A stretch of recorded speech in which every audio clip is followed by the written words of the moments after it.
Hello l'ami, j'espère que tu vas bien. Alors, petite pause pour moi dans les pauses café précédentes. Je t'avoue que j'ai encore un peu de mal à parler.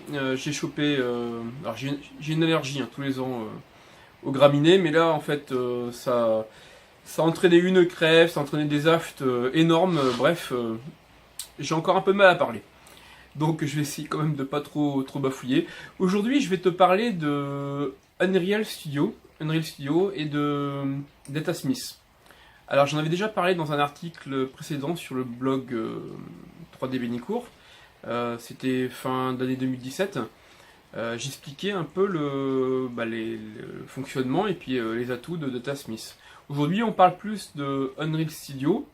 Et je ne sais pas si tu en as déjà entendu parler de ton côté. Alors aujourd'hui, je ne vais pas faire quelque chose de très technique. Je vais t'expliquer. Alors si tu connais déjà, tu peux passer ton chemin, à moins que tu aies envie de perdre un peu de temps. Mais aujourd'hui, je vais t'expliquer à quoi ça sert, ce qu'on peut en faire, à qui s'adresse en fait ce type de produit. Parce que jusqu'à maintenant, quand on parlait de 3D temps réel, quand on parlait de faire des films d'animation, on s'adressait surtout au secteur du jeu vidéo ou du film d'animation, de cinéma et autres.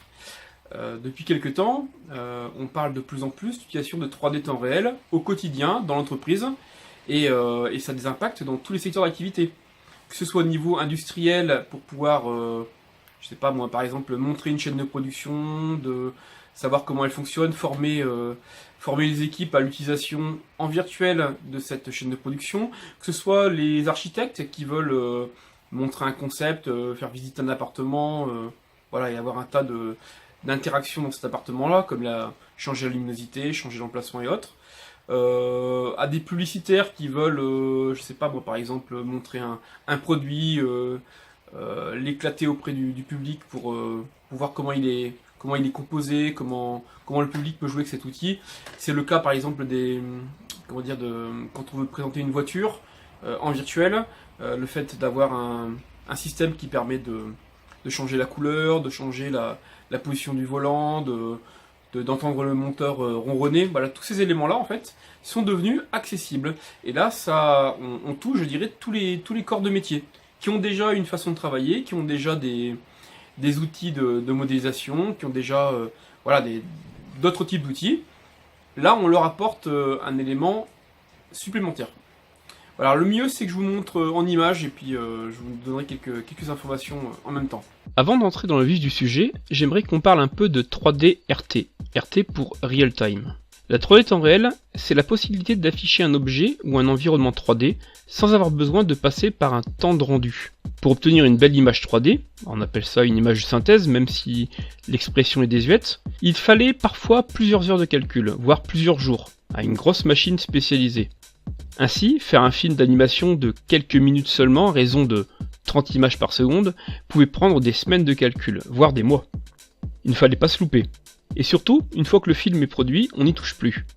Et pas question de rendre la chose interactive. Aujourd'hui, on sait produire de telles images en temps réel grâce à des moteurs comme Unreal Engine. Certes, on ne peut pas travailler de la même façon.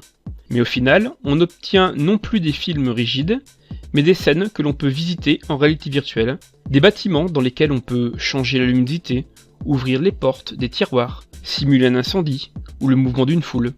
On peut démonter des objets, les rassembler.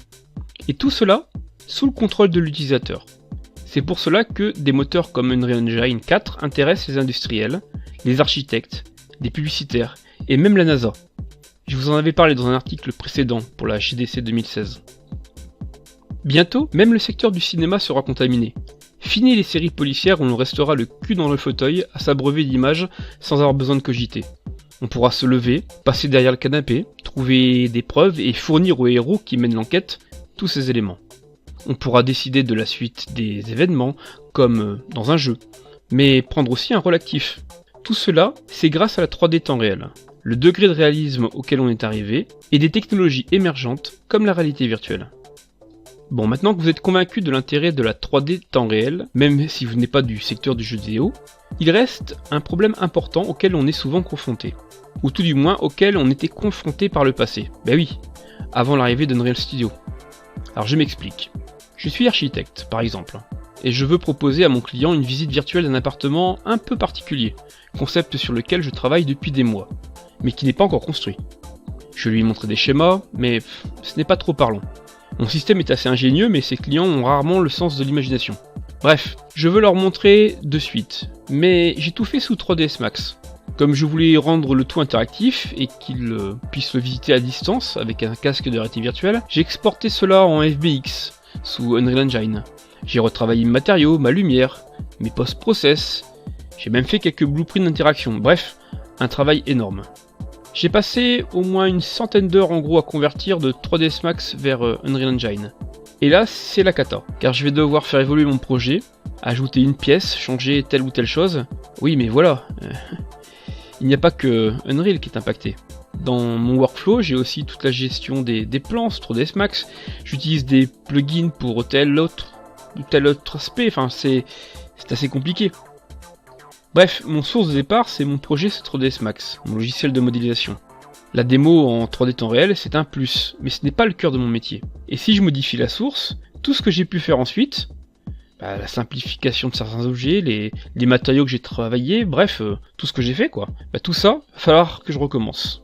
C'est là que Datasmith intervient. Il s'agit d'un ensemble d'outils unifiés. Enfin, plus ou moins, puisque au début de la bêta, c'est essentiellement un plugin d'export 3ds Max et quelques scripts Python. Tout cela, en fait, ça me permet de paramétrer l'export vers Unreal Engine, de telle façon à obtenir directement un résultat exploitable. De fait, il suffit ensuite de modifier le source du projet sous mon logiciel de modélisation, alors en l'occurrence 3ds Max, et de relancer l'export. En gros, cela permet d'automatiser toutes les opérations que l'on faisait manuellement par le passé, ou tout du moins de les scripter convenablement et de façon assistée. C'est une grande nouveauté. Si par exemple vous travaillez un film d'animation et que on vous demande un jeu vidéo, vous n'aurez plus besoin de manipuler deux types d'assets. Vous savez, l'un très travaillé pour le film et puis l'autre avec des modèles un peu plus simples pour le temps réel. Là, c'est une passerelle entre le monde de l'industrie, de la recherche, de la communication et le monde de l'interactivité, du jeu, de l'entertainment quoi. Je parle de passerelle car la quasi-totalité des secteurs de l'industrie n'a pas attendu l'existence des moteurs 3D pour s'organiser. Ils travaillent avec leurs propres softwares, qui font bien d'autres choses comme la simulation physique, les calculs d'électricité, enfin bref, il y a des outils pour chaque secteur d'activité. Et grâce à cette passerelle, on garde ces outils, avec un workflow relativement similaire, mais on s'ouvre en même temps à un tas d'autres possibilités, comme par exemple pour les architectes pouvoir visiter virtuellement des appartements en temps réel. Alors je vous ai parlé de 3ds Max, car c'est une référence dans le secteur du jeu vidéo, et dans d'autres secteurs aussi, mais il y a bien d'autres logiciels de modélisation. On a Blender, on a AutoCAD, qui était plus connu avant pour la construction, SketchUp, bien connu aussi des architectes, enfin quand il fallait juste faire un modèle présentable, CATIA, SolidWorks, Inventor, bref, il y a plein de logiciels. Et pour la plupart, en fait, c'est prévu en fait de pouvoir les utiliser avec Datasmith. Alors il y aura peut-être un plugin d'export ou des scripts, mais en tout cas c'est prévu dans la plateforme. Alors Unreal Studio dans tout ça, c'est une réponse pour les professionnels. Il s'agit d'une plateforme, d'un framework composé d'Unreal Engine, de Datasmith, le module d'automatisation des exports, d'assets, on parle par exemple de 100 substances, 100 matériaux substances qui sont proposés, mais il y en aura bien d'autres, de templates, des modèles pour tel type d'activité, des tutoriels spécialisés, toujours pareil, en fonction de l'utilisation, et surtout d'un support technique adapté. Alors actuellement, il s'agit d'une version bêta et c'est gratuit jusqu'en novembre prochain. Mais par la suite, ce sera très certainement payant. Mais on n'a pas trop d'informations sur le sujet. Voilà, écoutez, j'espère que soit t'avoir appris quelques trucs si tu connaissais, soit t'avoir ouvert en fait une possibilité, soit t'avoir ouvert vers ce test d'Unreal Studio. Pour moi, il me semble que c'est un pas important vers le monde de l'entreprise et voilà, moi c'est une très bonne chose. Alors moi je me suis inscrit à la bêta, je suis pas graphiste, je fais que tester, j'avoue que j'en ai pas une utilisation intensive, mais ça me paraît très important pour pouvoir enseigner, pour pouvoir montrer à d'autres la façon dont ça fonctionne. Voilà, écoute, je te souhaite une bonne fin de journée et je te dis à demain ou à prochainement, parce que je t'avoue que j'ai encore un peu mal, j'ai du mal à parler, pour la prochaine pause café. Allez, ciao ciao.